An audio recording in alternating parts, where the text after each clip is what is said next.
Hi, I'm Bill. Welcome to CP Talks. As this season is called The Ripples, and we'll be diving into the effects of your choices and the people around you and how their decisions affect you as well. We hope you enjoy it and see value and gain value in it. And make sure to like and to follow, and we'll dive right in. All right, so here we are for week 7 of CP Talks, The Ripples. And today we are joined with Chris and Kayla Dotson, and they are the youth pastor and here at Crosspoint. And I'm super excited to dive into what it's looked like and the ripples and the journey of your lives and the impacts of that. So if we could, let's start off with you're really not that far removed from being a youth. And here you are, a youth pastor and a youth pastor's wife, to a youth group of 60 or more kids every week. And you've gotten to see some of those kids start and graduate out. And now you're getting to see some of the youngers, if I can call them that, graduate in, to the youth group. And so I'd like to start with basically, where did it all start with you for the youth, and just starting into that journey, what ripples affected that? So it started when Kayla and I first started dating, and we met. Well, she introduced me to Pastor Josh. I'd previously known his wife through high school, and we started dating. I started coming to church. I gave my life to the Lord, and Josh invited me on a youth convention in 2017. I was not a youth myself. I was already graduated and in technical school for hair. And it was at that youth convention that I encountered so many students, and not only did I encounter students that loved the Lord like I was learning to love the Lord, but I also encountered the Lord, and He called me at that youth convention to become a youth leader and a youth pastor, and so kind of just ran with it, talked to Josh about it, and he kind of said, go for it, just run with it, do what you want. There hasn't been a youth ministry here before, so it doesn't have to look a certain way or be a certain way, and so that's where I am. Okay, so 2017 youth convention. You two were dating at that time? We were. Yes. Okay, all right. So did you go on the youth convention trip as well? I did not. Okay, so from your perspective, you didn't get what Chris got from that convention. No, I did not. All right, so walk us through that. What did that look like for you, him coming home and... Yeah, so it was just I don't know. It was just like I can't believe that he is actually doing this, and cuz I have been here since this was Family Faith Ministries. Okay. So I have been here, and I went to one convention. So I know what convention is like. However, whenever Josh came, there was only just me and my cousins in that youth group. So there wasn't like a full on youth group. And I just remember how impactful that convention was for me. And then I was like, oh my goodness, like he now gets to experience that. However, we were just starting to date because we started dating in a year into dating. And I was just like, how do you navigate through dating while you're still fresh out of high school? Because I graduated in 2016, so I was like, I don't know what this is gonna look like, but here we go. I guess we're gonna see what Jesus can do. Okay, all right. So then you decided youth pastor, youth leader, I should say. When did it change to becoming the youth pastor? Like, when did that click? Was it after y'all were married, or before, or at that moment, or what does that look like? I think it really clicked when I started leading students and growing relationships with students, that it was apparent to me that God was fulfilling my purpose through those students. Those students obviously are my purpose, and not just the students themselves, but reaching youth is my purpose. And I didn't really know what that would look like until I got to leading students. And so when I came back and really started figuring out how that was going to look, working a full-time job plus doing youth ministry, I was trying to figure out how that looked. And I met some incredible students that really showed me and helped me in defining and learning my purpose even more. And so I don't know. It's been something that God has used the students That's good. Yeah. in revealing my purpose to me. Yeah, Okay, so allowing yourself to be teachable Yeah, through they the definitely journey. teach us more for Yeah. sure, than we teach them. for Yeah. sure. So I mean that's one of the things I think that draws people to you is that you don't come off as that know everything kind of personality, right? And I know from my kids' perspective, couldn't ask for a better youth pastor and youth pastor's wife. Thanks. Yes. We love So them. let's. Here we are now. This is your third year, Coming fourth up year? on fourth. Come on Fourth board. year Full as time. the youth pastor here, Yeah. and we're running 60-ish. Is that a fair Yeah. number? Mhm. Yeah. On Wednesday nights is whenever we meet for youth group, and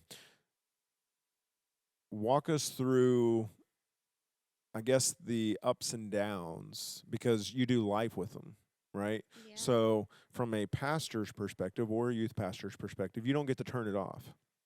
You do life with them, you cry with them, you cry for them, you comfort them, support them. Like, what does that look like? It looks like a lot of pain, Yeah. truly, because there's more times than not that I wish I could remove students from a situation that they're in and put myself in their place, so that they didn't have to walk through what they're walking through.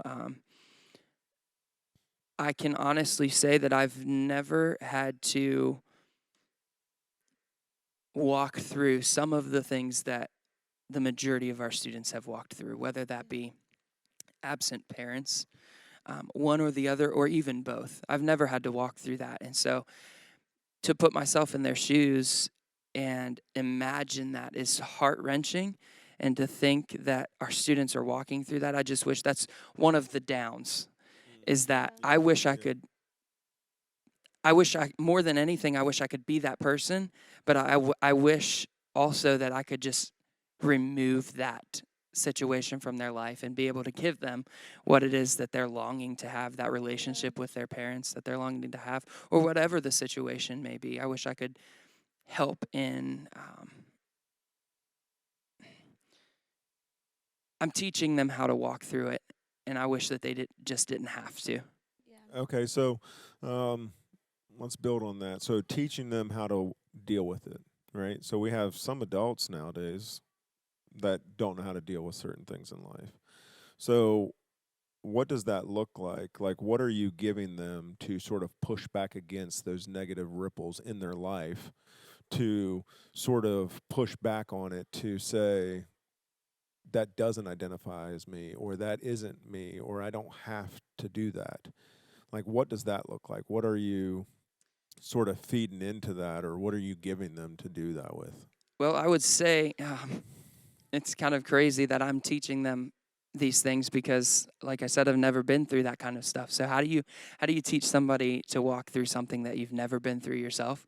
It's quite challenging. And so I would say first and foremost, it's important that you know your foundation. It's important that you know who you are in Christ, and then you can teach the students who they are in Christ based on biblical backing. And so the first thing in me teaching them is to, one, let them know, like, I'm there for them, but follow that up with God loves you. And there's in the Bible, there's something that says, this is who you are. This is who you belong to. And it doesn't matter who's absent. It doesn't matter who left you. It doesn't matter what it is you're walking through, that you're not alone, and that God is always next to, beside, in front of. And he's even behind them in their past to know, like, they don't have to hold on to that kind of stuff anymore. So the teaching that is prime teaching and is truth. There's nothing else that you can teach them that will get them through unless it's the Bible. Right. Yeah, that's good, because essentially all of the ripples have to push them towards Jesus, right? Because in today's world, adults, teenagers, it doesn't matter. Society is pushing so hard towards the do what makes you feel good or do what you want mentality. And to be honest with you, that's not really biblical. If Right. you know what I mean? Because there's certain times as a human, you have to do certain things that it doesn't feel good. For sure. But For sure. it has to be done. Yeah. You know? So from your perspective, watching, walking, doing life with some of these teenagers, you're in some roles spiritual parents to them, right? So you're like a spiritual mama to a lot of these kids. And I guess sort of walk us through what that looks like from like a mom's perspective to see and listen to some of the kids or the youth group, and what does that look like? And Bill, you're about to make me cry. So, actually, growing up, I was these youth kids. I grew up without a father, and it was very challenging, and it was extremely hard. And our kids come from all different backgrounds, and some of them have parents that are together, and some don't. And so I came from the projects. I know what it's like to live that harsh life and thinking that you can never get out of that life because that's what the world does. It pushes you to do things that you don't necessarily think is the right thing, but that's what you do. And I grew up in a trailer park. I know I lived most of these lives, so I know what it's like to not have somebody there to guide you. However, when I was old enough to, kind of grasp things, um, so Pastor Josh mentored me, and he took me in as kind of like a spiritual daughter, and I was, beyond thankful for that. However,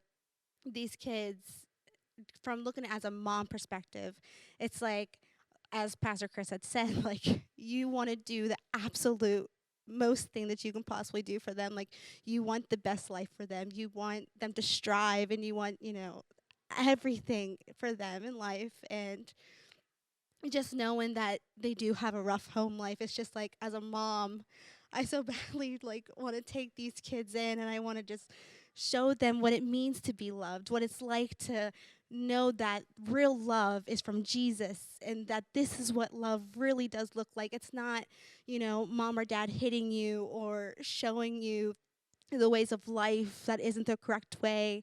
And so whenever, on the flip side, I wasn't married at the time leading kids, and I didn't really know too much because I wasn't a mom. However, when I became pregnant with Elena, it switched everything, because I was like, oh my goodness, like, now I know exactly how God feels with us kids. Like, like, he wants us to, to steer in the right way, and he wants us to guide us, and he wants us to do everything in his power to make sure that his children are okay. And that's exactly how I feel with most of these kids, and I call them my babies because I just love them so much, and as like a mom, like, I want the very, very best for them.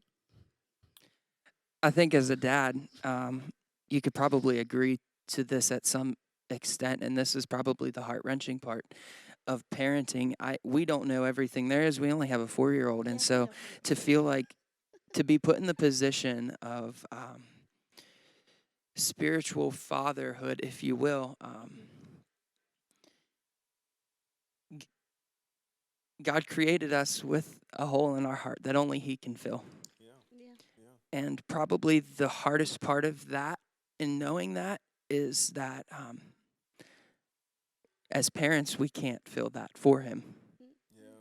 And so unless your child knows Jesus, or unless the student knows Jesus, they're never going to experience that hole being fully closed, if you will, and being filled with the kind of love that they're desiring. And that's probably the hardest part, because there's not a lot of receptivity in some students. And so if they're not receptive, it's like, if you could just get a hold of this, if you could just get a hold of the love that Jesus has for you, you wouldn't want anything else. Yeah, so it's like, how do you bring them to that point of realization, right, to where it becomes their faith, or it becomes their God or it becomes their, because until Yeah. it's theirs, Uh-huh. they are literally just riding off of your coattails, right? For sure. Right. Yeah, so I asked Dakota that same question whenever I had her on here is I said, when did it become real to you? Because unless it does, it's Right. stories on a sheet of paper. Right. Until it jumps off the page and grabs a hold of you, Mhm. you don't believe it. Right. It's not real to you. So to watch you and your wife pour yourself into this ministry and to watch you pour yourself into these youth kids, I'm telling you, it's unbelievable to get to watch the journey. And I've gotten to watch from the beginning, and it's been quite, and Yeah. like, I do. I'm honored to get to be part of it. Oh, We're honored to have you. I know. We So, love you, Bill. I do. I do. I get to enjoy it. But so let's talk about, so that we're all not just sitting here crying, but let's talk through some of the exciting ripples, right? So all of this basically, and I keep saying this a lot, but it really comes down to the impact that Josh has from the impact that he had Mhm. in his life because of a youth group. Yeah. So whenever you look at it from that perspective, the impact that y'all are making in these kids' lives could far outlive you. So the legacy that you're laying right now is creating ripples that could be generational. Yeah. If you think about it in that Yeah. regard, right? Yeah. So whenever you think of it in that big picture, what goes through your mind? There's a lot that goes through my mind.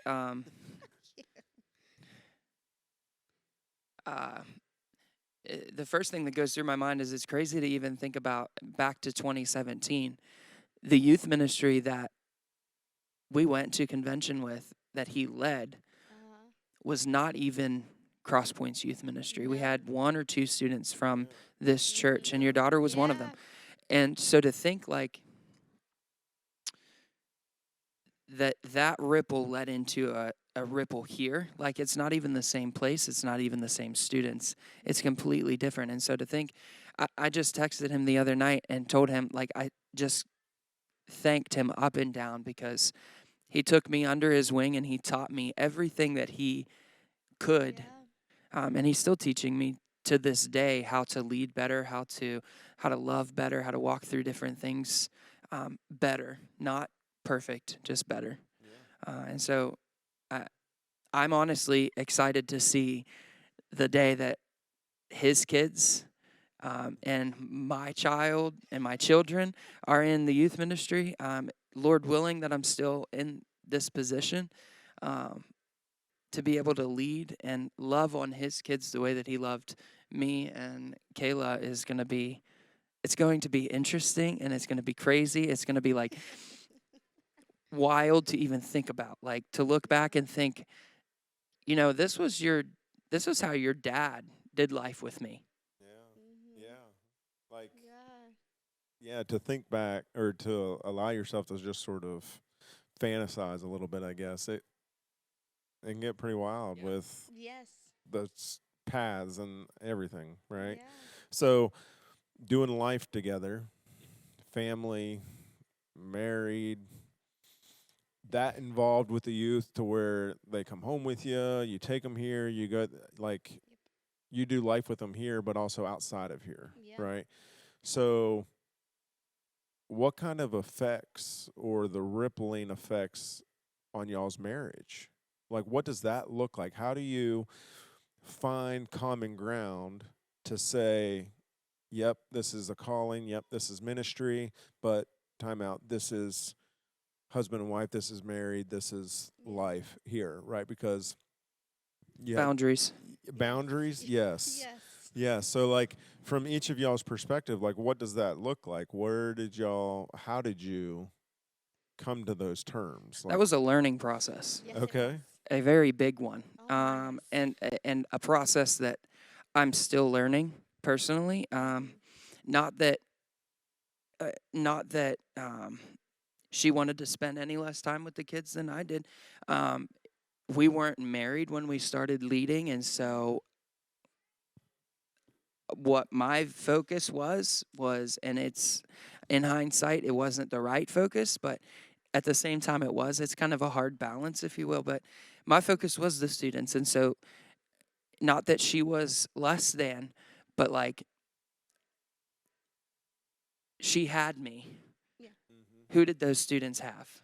Yeah, right. And so I'm still learning that now, having my own kids, learning how to make sure they are my first priority, because if their spiritual health is lacking, it's a reflection on me and my lack of commitment to growing them as children. And so taking a time out and realizing we can make time for kids and we can make time for the students, but Yeah. there also has to be the priority of making time for us, first as a married couple, and then making sure that we make time for our kids, both together and individually, because Yeah. your kids, you can grow your kids not just together, but Oh the yeah. conversations you have Yeah. with your kids that maybe they don't want to talk to mom or dad, maybe, or mom and just want to talk to dad, or don't want to talk to dad, they need to talk to mom. There's growing abilities in that. So it's been a learning process for me, and she can agree because she's been adamant on my back. Well, so from my own perspective, as a dad, as a husband, as somebody who is committed and sold out to his calling and purpose, it's a lot to juggle. It For is. sure. Yes. Yeah. So the one side of it that I don't know, and I don't see it from that perspective, is because I'm not a woman, I'm not a mom, I'm not a wife, right? Right. So it'd be interesting. I can't wait to hear what you say, because just to see, Yeah. like, yeah, So on my side of things, so like you said, we were not married when we first started. So I was like, how in the world am I, if if the intention here, which it is, to get married and to have children, because I've always wanted a big family, and you're leading all these other kids. So I was just like, when is the time going to be about me and eventually our children? And so it's just like, I don't know what this looks like, but God, I have to stay rooted in you at all times, and I have to be faithful, and I have to just persevere, because some things are just seasons. And so, granted, this is a very large season, but it's just something that, like, us women, I think we do a lot. Is just that we have to constantly remind ourselves that, like he said, he does come home to me at night, and he does, he tries as much as he can to sacrifice things. However, there was like this season um, where it was just brutal, because he was constantly doing something with the kids. He was constantly staying home out late until like 3 o'clock in the morning to having conversations with the kids. And I just had Elena, and it was just so hard as like a wife and for my daughter, because I'm just like, where's the time for me and my daughter? Like, when is this going to be enough? Like, when is now our time to be enough for him? And it was so hard, because like, as much as I wanted to be there for the kids, I had to be there for my daughter. Like, before I am a pastor's wife, I am a mother first. And so it was just so hard to walk through that. However, eventually when we came to establish, like, we have to have boundaries with these kids, because, they do look at us as mom and dad, but we can't ever fully be their mom and dad. And, we have Elena and now Arabella. We are their parents, and we have to, they come first, as he said. And it was just, it was extremely hard. But as he said, we had to have boundaries. well, it's almost like, well, like you said earlier, the focus is trying to teach them to fill that God-sized hole Yeah. with God, Mm-hmm. and y'all are not that. Nope. And I think it's important, though, that at a young age they learn to chase more after God than the man, right? Right. Because if they focus more on you and you, they're going to miss Yes. what it truly is about, Yeah. right? And to hear you talk like that, because anybody can apply that, right? So for me, it wasn't a youth pastor. It was oil and gas and working my way up to where I'm at today, right? So my wife was at home dealing with the same things Yeah. that you were dealing with, right? And a lot of people in the church probably deal with the same things. It Oh might not be in my. ministry, Yes, you almost but feel as if like you're a single parent yeah, because you're like, if they're not going to be home, then you might like that's what women do. Like we're like, well, we can just do it ourselves. Like we can just keep on going. However, God anointed us as a married Mhm. couple, and you have to realize like we come back to each other every yeah, time. youth pastors.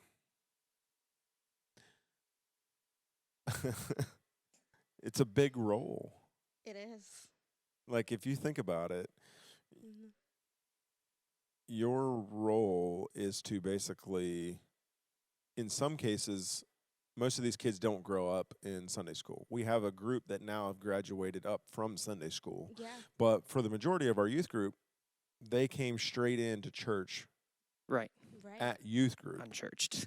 Yes. Uh-huh. So, yeah, if you want to use that term, is unchurched, right? Yeah. And I kind of like the rawness of it, Yeah. Absolutely. because in some ways it like sort of tears down the Mhm. walls of what people think church should be. Yeah. Absolutely. For sure. And I think to reach the generation that y'all are reaching, that's what you have to do. Yes. I completely agree. Yeah. So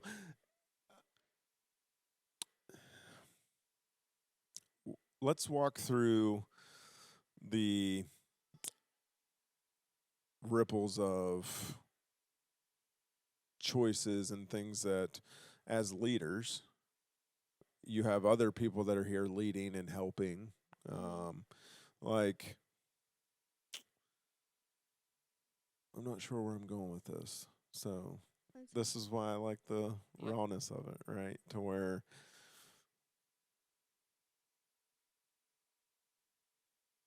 no, let's switch gears. I will edit that part out. Reaching the generation at their schools. Okay. Youth Alive, Joe Cowley. You have people like Austin Phillips. Yes. You have people like Kylie Hawk, Yep. and a few others Mm-hmm. that have taken that walk and that leap to start Bible clubs or to start prayer at the pole, and have brought you in. You've gotten to talk at those events Yep. or be part of those events.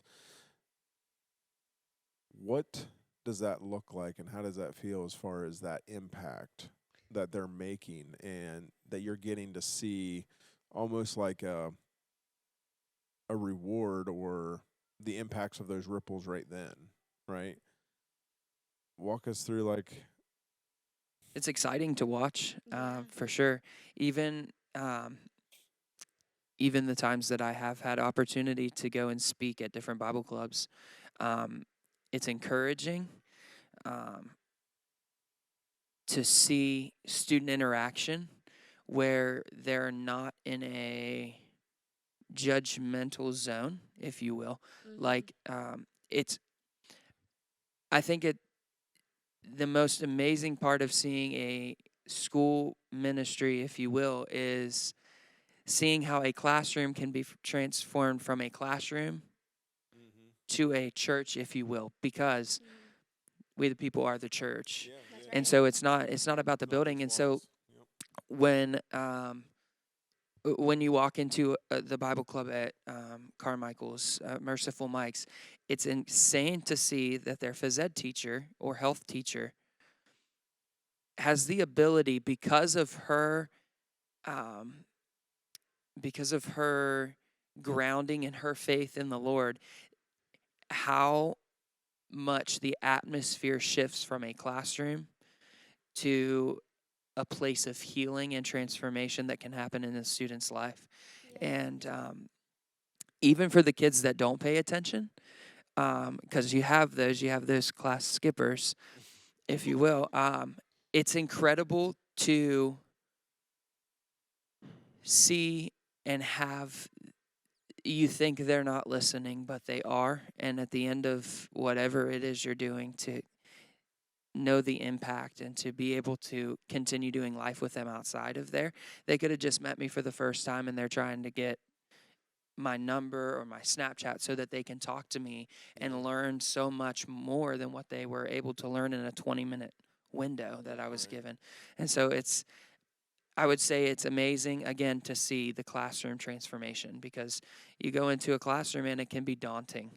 But the second that you have a room full of, or with a couple of spirit-filled individuals and students, it changes everything. So, we're going to get it wrapped up. But from youth or an adult, whoever that might look like, what would you say to them if they said, hey, I feel like I got a calling on my life, or I feel like I should be helping with the youth, or I should become a youth pastor, or I feel like I need to become a pastor? Like, what would you offer up in encouragement or in words from both of y'all's perspective that would help encourage them or direct them or guide them? You can go first. Yeah, so I would just constantly remind them of like who they are, and just to have them stay grounded in his word, because it is the truth and it's the only truth that we will ever have. And so if one of them had come to me about, wanting to be a pastor or something, I would just tell them, like, is this something that you want to do, or truly is this something that God is telling you to do? Because truly we can mishear his word, and we can mishear his voice and thinking that this is what it is, but it's really not. And so you have to test it to the scriptures and remind them of, like, okay, like, if this is what you're going to do, then we'll walk right beside you and lead you and try to teach you as much as we can, so that you can be abundant in life.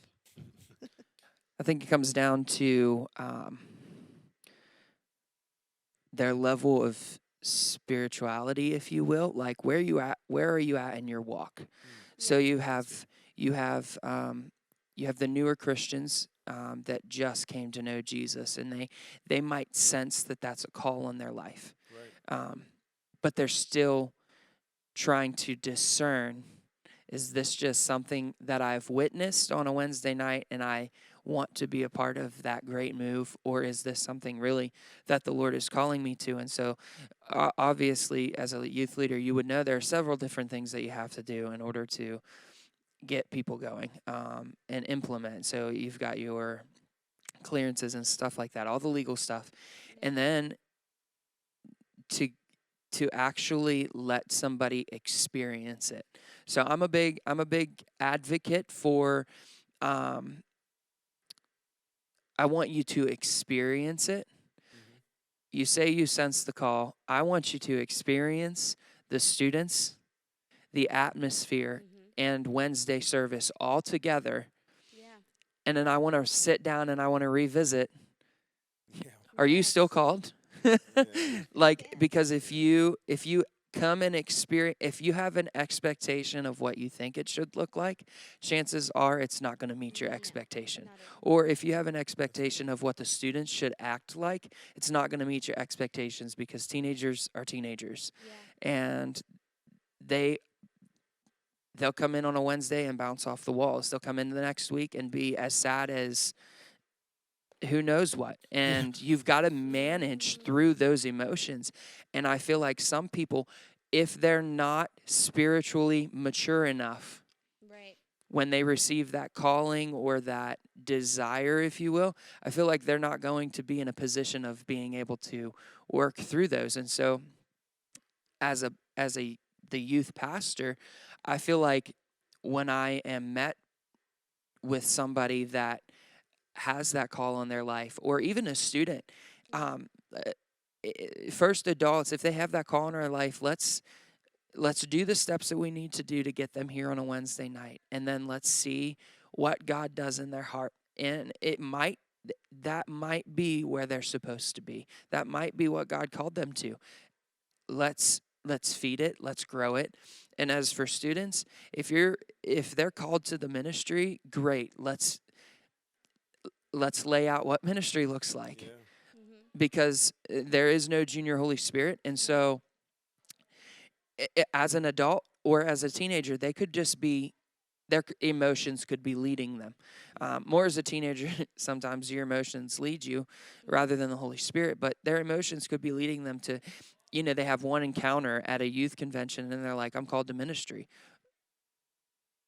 I need you to know what all this looks like, what all this entails, and just that vulnerability and that openness with them. And then to first and foremost say, you know what? This is everything that you're going to walk through, and there are things that I haven't walked through that you might walk through, but you have to be biblically firm. This is what you're teaching.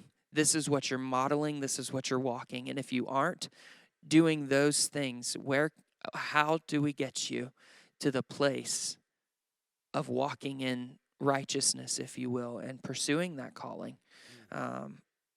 Even with youth leaders, we are the example. Yes. And what they see, they do. What they hear, they say. And so, as all three of us are leaders, it's important that we are firm in our faith and stand firm in the truth, and we acknowledge that the Bible is truth. Yeah, because if we all play by the same playbook or the same rule book, or if we're trying to achieve the same things out of that book, that's unity. For sure. Right? That's huge. That's important. Yeah. And so there's a Bible study that we're doing on the Youversion Bible App, and that's what yesterday's was talking about is that the Bible is basically the playbook. And if we're all using that as our playbook or our recipe book, it might look a little different while we're adding the ingredients, but we end up with the same result right at the feet of Jesus. Yeah. Because that's where everything gets led to, right? Yeah. So, no, it's really cool, and I appreciate y'all walking through that journey with me as youth pastors and leaders and husband and wife, and the journey of doing life here at Crosspoint. It's only just started. Yeah. So, so thanks for joining with us today. And sorry about last week. We did not get a podcast in last week. So I hope that you're still on the 30-day journey of reading your Bible.